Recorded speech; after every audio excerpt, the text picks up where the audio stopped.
Hola, bienvenidos a todos. Bienvenue dans ce nouvel épisode des podcasts. Si tu es nouvelle ici, je suis Julie, je suis coach de vie pour femmes. Et mon objectif, c'est vraiment de t'aider à te reconnecter à toi-même et à te créer toi-même une vie qui te ressemble vraiment. Aujourd'hui, on parle d'un sujet qui pique un peu, je te l'accorde, c'est d'être confortable dans l'inconfort. Tu sais, on a tendance à fuir l'inconfort comme si c'était un incendie à éteindre un petit peu. Mais la vérité, c'est que certaines émotions ou expériences inconfortables sont pas là pour être évitées. Elles sont juste là pour être vécues. Parce que c'est ça, la vie. Ok. Et fuir en permanence, c'est passer à côté de ton évolution personnelle. Alors aujourd'hui, on va explorer pourquoi on cherche toujours, très souvent, à échapper à l'inconfort. Comment l'accepter et surtout comment apprendre à avancer avec lui et pas contre lui. Allez, je vous propose de prendre votre petit thé, votre café, vos petits Ferrero, tout ça. Oui, c'est ce que je fais. Et c'est parti. Bienvenue sur The Cocoon Podcast, le carrefour où les chemins de la vie, du développement personnel et de la santé mentale se croisent. Je suis Julie et je serai ta compagne de voyage dans l'univers fascinant du bien-être et de l'épanouissement personnel. Je suis coach de vie, mère de 3 enfants de 14, 7 et 5 ans, et passionnée par l'accompagnement des femmes sur le chemin du changement. Ma spécialité ? T'offrir des clés, des inspirations, des réflexions profondes pour te guider vers une vie empreinte d'amour-propre et de sérénité. Ici, dans The Cocoon Podcast, tu trouveras une mosaïque d'épisodes, certains structurés et riches en informations pour nourrir ton esprit, et d'autres plus légers, spontanés, mais toujours chargés de valeur. Je partage sans filtre mes conseils, mes astuces, mais aussi mes propres phases d'introspection et mes découvertes. Le tout dans le but de t'équiper pour reprendre les rênes de ta vie. Que tu sois à la recherche d'outils pour te construire une existence plus alignée, d'inspiration pour raviver ta flamme intérieure, ou simplement d'un espace pour respirer et te retrouver, tu es en bon endroit. Ensemble, explorons les façons de faire de la place pour plus d'amour envers soi-même et de paix dans notre quotidien. Alors, enfile tes écouteurs, prépare ton cœur à recevoir et embarquons ensemble dans cette aventure vers une vie où tu es la priorité. Bienvenue dans The Cocoon Podcast, où chaque épisode est une étape de plus vers toi-même. Dans cette partie 1, on va voir pourquoi est-ce que l'on fuit l'inconfort. Premièrement, notre cerveau, c'est un pro de la protection. Okay, on a ce qu'on appelle le cerveau reptilien, okay, c'est une partie du cerveau, qui, il faut bien le comprendre, est un expert pour te garder en vie. C'est son job. Mais son mécanisme de protection, le problème, c'est qu'il fait pas franchement la différence entre la véritable menace, genre, je sais pas, tu te fais agresser par un lion dans la savane, et l'inconfort émotionnel, comme par exemple le rejet, la tristesse, etc.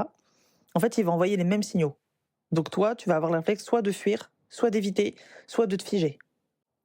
Et le problème, c'est qu'à force d'éviter, on se coupe complètement de notre expérience humaine et donc de notre évolution. Le deuxième point, c'est que la société nous vend une illusion. On vit en fait dans un monde où on idolâtre le bonheur. Il y a juste à regarder les réseaux sociaux. Il faut que tout soit lisse, il faut que tout soit beau, parfait, lumineux, avec les bonnes couleurs, les beaux outfits, la belle manucure, les beaux cheveux, tout ça, quoi. Sauf que la réalité, elle est pas là, en fait. La réalité, c'est qu'il y a personne qui vit une vie 100% bonheur. Ok ? En tout cas, 100% lisse. Ça, c'est une construction, ok, qu'on a créée, que la société a créée, les commerces, etc. Et donc, c'est un mythe. Et donc, à force de croire qu'on doit tout le temps aller bien, on finit par culpabiliser dès qu'on ressent quelque chose de négatif. Et les conséquences de cette fuite, eh bien, c'est quand tu refuses l'inconfort, il finit par te rattraper. Sauf que quand il te rattrape, c'est de manière bien plus brutale, généralement. Parce que ce que tu refoules, ça revient toujours. Et sous forme, par exemple, d'angoisse, de stress chronique, voire même de maladie. Et généralement, quand ça arrive sous forme de maladie, c'est des trucs pas cool. Donc ça peut aller des maux de tête, maux de ventre, etc. Mais ça peut aller jusqu'au cancer, jusqu'à l'AVC, des choses vraiment pas ouf, quoi. Donc à force de pas vouloir ressentir, en fait, tu te coupes de toi-même. Et ça, c'est vraiment l'inconfort ultime. En fait, on n'a pas envie de ressembler à Brie Van de Camp, quoi, tu vois. Ok, elle fait bien le ménage, elle a une maison qui est clean, elle fait hyper bien à manger, etc. Mais il faut pas oublier qu'elle finit alcoolique, que son mari, il divorce, que ses enfants la détestent. Ok ? Donc c'est hyper important de ressentir des émotions, qu'elles soient cool ou pas cool. C'est normal.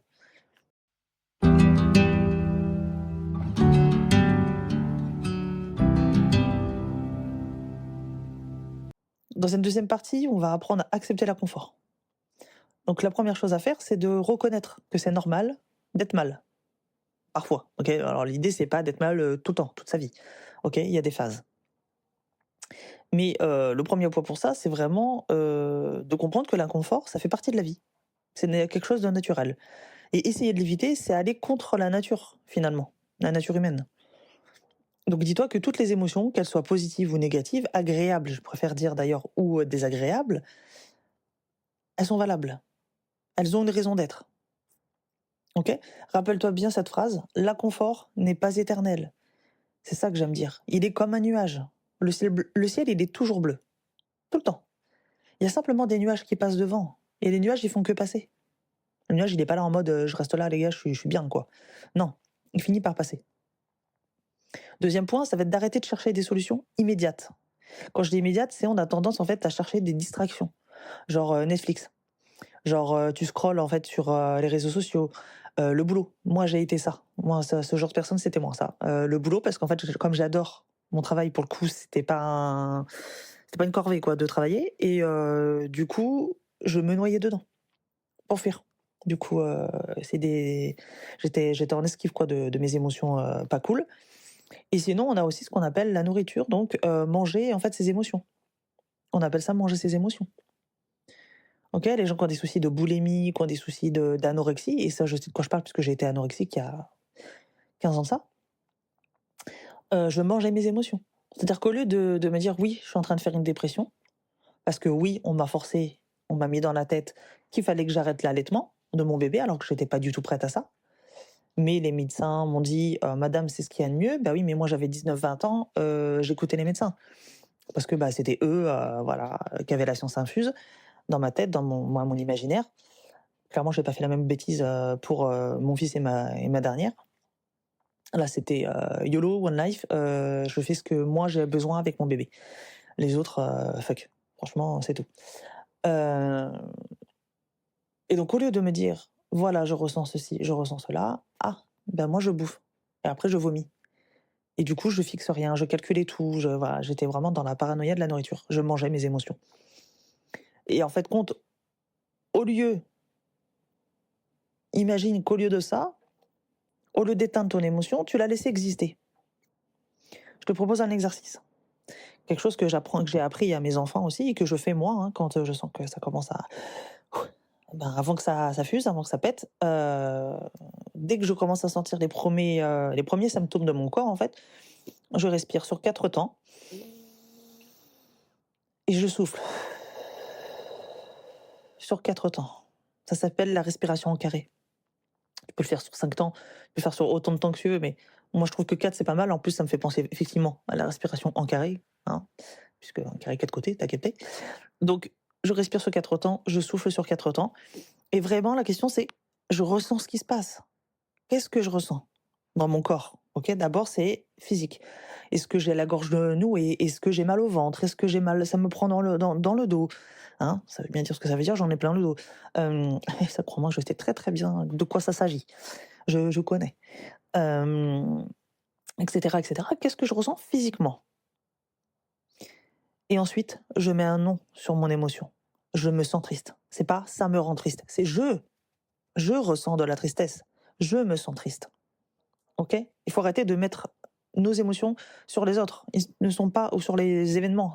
Personne n'est responsable de nos émotions, de nos actions, à part nous-mêmes. Donc je me sens triste, je me sens frustrée, je me sens en colère, et cetera, et cetera. Et ensuite, dis-toi que c'est OK. OK? Donc, le troisième point, ça va être vraiment de comprendre que l'inconfort, c'est une opportunité. Ouais, je sais, dit comme ça tu te dis: «Mais elle est Julie, elle est perchée». Non, c'est vraiment une opportunité. Parce que ce que tu ressens là, c'est là pour t'apprendre quelque chose. Par exemple, la colère, elle peut, par exemple, te montrer où sont tes limites.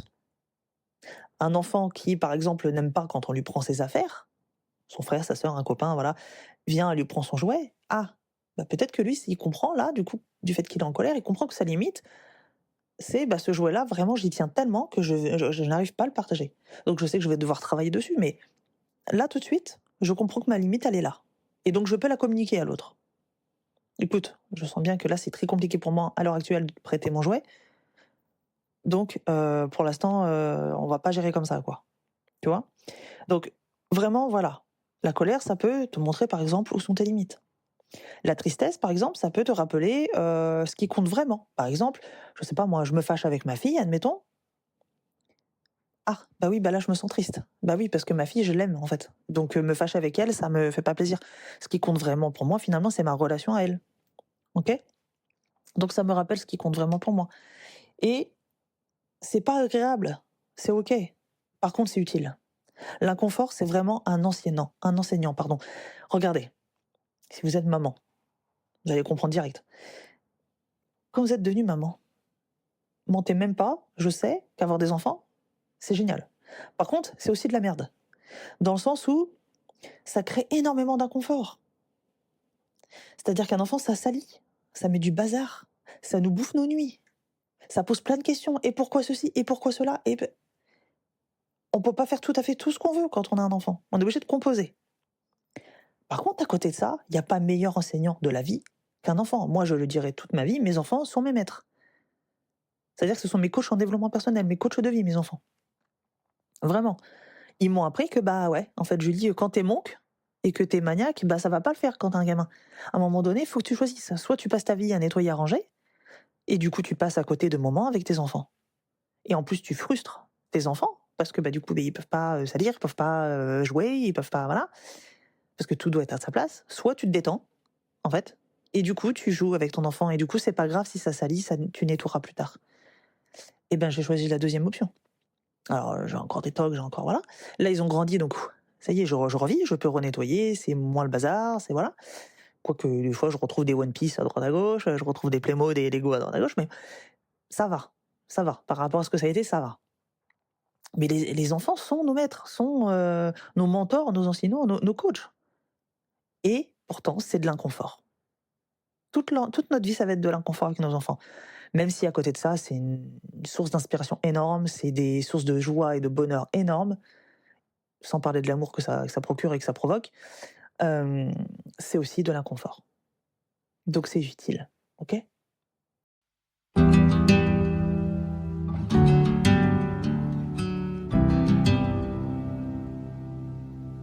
Troisième partie, on va voir comment avancer avec l'inconfort et pas contre lui. Premier point, change ton état d'esprit. Remplace l'idée que je dois être heureuse tout le temps, tu peux la remplacer par: «Je suis humaine et je vis absolument tout le spectre de mes émotions». Et c'est en acceptant l'ensemble que tu vas devenir vraiment libre. C'est pas en ayant, tout le temps le contrôle que tu vas être libre. Ça, c'est une connerie, je te le dis, c'est une connerie. Donc moi, ce que je te conseille, c'est de te créer un espace pour ressentir. Ça veut dire quoi? Ça veut dire, par exemple, tu bloques 10 minutes, 5 minutes, si vraiment c'est temps d'axe pour toi, tu bloques 5 minutes dans ta journée pour être juste avec toi-même. Ça veut dire quoi? Ça veut dire pas de téléphone, pas de distraction, pas de télé, pas de bouquin, pas de rien. Toute seule, toute seule. Par exemple, tu rentres du boulot, tu es en voiture, tu laisses ta voiture, tu la gares, voilà, tout ça, tac, tu arrivé chez toi, tu ne rentres pas tout de suite. Surtout pas. Tu restes dans ta voiture, tu fais rien. Rien du tout. Pas de téléphone, rien, pas de musique, tu coupes tout. Et là, tu t'assieds. Enfin, du coup, tu es dans ta voiture, imagine, donc là, tu es déjà assise. Mais sinon, tu t'assieds, tu écoutes ce qui se passe dans ton corps et tu ressens. Ça paraît bête, hein, mais vraiment, ça, c'est les conseils qu'une psy m'avait donné une fois quand j'ai fait ma thérapie avant de devenir coach. Parce que, enfin, moi, ça me paraissait évident de d'abord faire ça avant de pouvoir aider les autres. Et d'ailleurs, c'était extraordinaire, ça a changé ma vie, cette thérapie. Euh, et donc ça, c'est un vrai conseil de psy, hein, ok? Donc, 10 minutes, 15 minutes, prenez le temps que vous pensez avoir besoin et que vous pouvez vous permettre de prendre aussi. Euh, 5, 10, 15 minutes, sans rien faire, juste vous, sans rien. On s'assied, on écoute, on ressent. Ensuite, pratiquez la gratitude, mais dans l'inconfort. Parce que oui, c'est facile de prendre son petit journal, sa petite appli, on fait son journaling, son machin, et de dire: «Oh, aujourd'hui, j'ai passé une super journée, j'ai de la gratitude parce que j'ai été à Disney». Ouais, alors écoute, tu vas pas à Disney tous les jours. OK? Donc tu pourras pas marquer ça tous les jours. Il y a des jours, ça va être vraiment la merde dans ta vie, faut le dire. Et donc là, bah, on dit quoi? Qu'est-ce qu'on dit? Eh ben, qu'est-ce qu'on dit? Eh ben, la question qu'on peut se poser, c'est: «Qu'est-ce que cette émotion pas agréable essaie de me montrer ou de m'apprendre?» Et là, on a de la gratitude. Là, on la remercie. On la remercie d'être là parce qu'elle m'apporte un message, un enseignement, comme on le disait avant. Et ensuite, je terminerai par dire: «Fais confiance au processus». Quelque part, il faut avoir la foi pour des choses comme ça. Et je te parle même pas de Dieu ou de quoi que ce soit. Moi, bien sûr, je suis croyante, mais au-delà de ça, sans parler du côté spirituel, vraiment, fais confiance à la vie. Dis-toi que ce que tu traverses aujourd'hui, ça va vraiment, et c'est prouvé par A plus B, hein, moi j'en suis la preuve vivante en plus, j'ai accumulé les merdes et les galères depuis des années, depuis que je suis partie de chez mes parents pour être maman, voilà. J'ai enchaîné les galères et les galères et les galères. Mais à chaque fois que je suis passée par-dessus une galère, je ressortais plus grande. Parce que c'est pas juste de la souffrance gratos, hein. Ça s'appelle l'évolution. OK? Les gars là, de Néandertal, et tout le bazar là. Bon bah les gars, au début, ils ont galéré avant de trouver qu'on pouvait faire du feu. OK? Bon, bah ils ont eu des échecs. Ils se sont passés sûrement par des périodes de déprime, à se peler le cul dans leur grotte là. Bon, bah à un moment donné, ils ont fini par réussir à faire du feu. Bah ouais, ils ont grandi, ils ont évolué, et aujourd'hui, bon bah on invente l'IA quoi, vous voyez? On a des Tesla, voilà. Je fais surtout pas une promo pour, Elon Musk, hein, pas du tout là, c'est pas le délire. Mais vous voyez, pour vous dire à quel point on a évolué. On a des iPhones quoi les gars. Il y a quelques millions d'années, on était en train de jouer avec des silex. Bon, bah heureusement qu'on a eu des galères, parce qu'aujourd'hui on n'en serait pas là. Donc vraiment, vos galères vous font grandir. Alors oui, quand vous êtes en train de la vivre, la galère, vous le voyez pas, hein. Et donc, d'où l'intérêt de faire l'exercice dont je vous ai parlé juste avant. Mais sinon, vraiment, vous allez voir qu'avec le temps, la galère va se résoudre au fur et à mesure. Ça prendra le temps que ça doit prendre. Mais vraiment, faites confiance parce que c'est vraiment pas de la souffrance gratuite. Vraiment pas. Et je parle pour tout. Ça marche aussi pour les décès. Les décès, je suis persuadée qu'ils sont là, malheureusement. Alors, ça fait partie de la vie aussi, hein. On vit, on meurt. Euh, c'est comme ça, hein, comme disait Mufasa, hein, c'est le cercle de la vie. Euh, le cycle de la vie, pardon. Oui, pas le cercle. Le cycle. Mais ça fait un cercle, effectivement. Mais les décès sont aussi là pour nous rappeler, bah, peut-être que la vie, elle est courte, en fait. Et que ça passe très vite. Et que, bah, ouais, on en a qu'une en plus, hein. Même si on croit à la vie éternelle, après le paradis, tout ça, on est quand même dans cette vie-là pour apprendre, pour vivre, pour profiter, pour, voilà, grandir, à tout âge.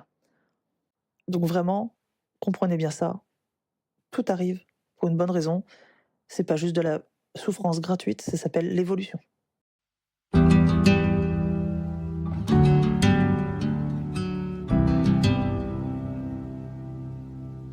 Donc pour conclure, s'il y a une chose qu'il faut vraiment retenir de cet épisode, c'est bien celle-ci. Tu n'as pas besoin de fuir l'inconfort. Je le répète, tu n'as pas besoin de fuir l'inconfort. Tu peux le ressentir, l'accepter et même grandir grâce à lui.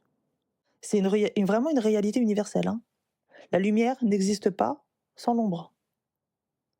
Le bonheur, il ne peut pas exister s'il n'y a pas de moments difficiles. D'ailleurs, pour moi, le bonheur, c'est quelque chose. Enfin, je veux dire, moi, je suis heureuse même quand j'ai des galères, hein. Ok? Même si ça ne me fait pas plaisir. Il faut bien faire la distinction entre le bonheur et le plaisir, ok? Mais vraiment, on ne peut pas savourer les moments agréables si on n'a pas de galère. Parce que du coup, on n'a pas cette capacité de relativiser, de dire «Ah ouais, mais en fait, ce qu'on vit là, vraiment, c'est cool». Parce qu'en fait, on arrive à en profiter parce qu'on sait qu'il y a aussi des moments compliqués qui peuvent arriver. Ok? Ça n'a pas le même goût quand on a déjà vécu des galères et qu'il nous arrive ensuite des trucs cool. Mais c'est ça qui rend la vie authentique. Ok? C'est pas les contenus Instagram avec des filtres, avec du maquillage à outrance, les cheveux, c'est même plus des cheveux, le truc, c'est fini par être des perruques, etc., etc. On veut de l'authenticité, du vrai. Donc avant de finir, je veux te poser une question. Qu'est-ce que tu pourrais accepter aujourd'hui au lieu d'essayer de le changer? Je répète ma question. Qu'est-ce que tu pourrais accepter aujourd'hui au lieu d'essayer de le changer? Réfléchis bien à ça, écris-le quelque part et regarde comment ça change ta perception. Ok? En tout cas, merci d'avoir passé ce moment-là avec moi. C'est vraiment un épisode qui me parle beaucoup et que j'estimais être important. Voilà, alors c'est peut-être un épisode où on est moins à l'aise, on est moins voilà, mais vraiment je trouve que c'était vraiment important parce que pour moi, on peut pas être heureux dans la vie tant qu'on n'arrive pas à être à l'aise, à être confortable dans l'inconfort. Vraiment, c'est pas possible. La liberté, elle ne peut se faire qu'avec ça. Donc si cet épisode t'a parlé aussi, partage-le avec une amie, avec quelqu'un de la famille qui pourrait en avoir besoin. Et on est nombreux à en avoir besoin de cet épisode, je vous le dis. Même moi, ça me fait du bien de relire ces notes-là, de réécouter l'épisode au besoin. Et si tu veux aller plus loin, tu peux me rejoindre sur Instagram pour continuer du coup la discussion. Tu peux même venir me voir en DM, il n'y a pas de souci, on peut en parler. En tout cas, je te souhaite une belle semaine, belle fin de semaine du coup. Peu importe quand tu m'écoutes, bon début de semaine, bonne fin de semaine. En tout cas, pleine de découvertes, d'acceptation et de petits moments de gratitude, même dans l'inconfort. Allez, prends soin de toi et je te dis à très vite pour un nouvel épisode. Hasta pronto. Bye.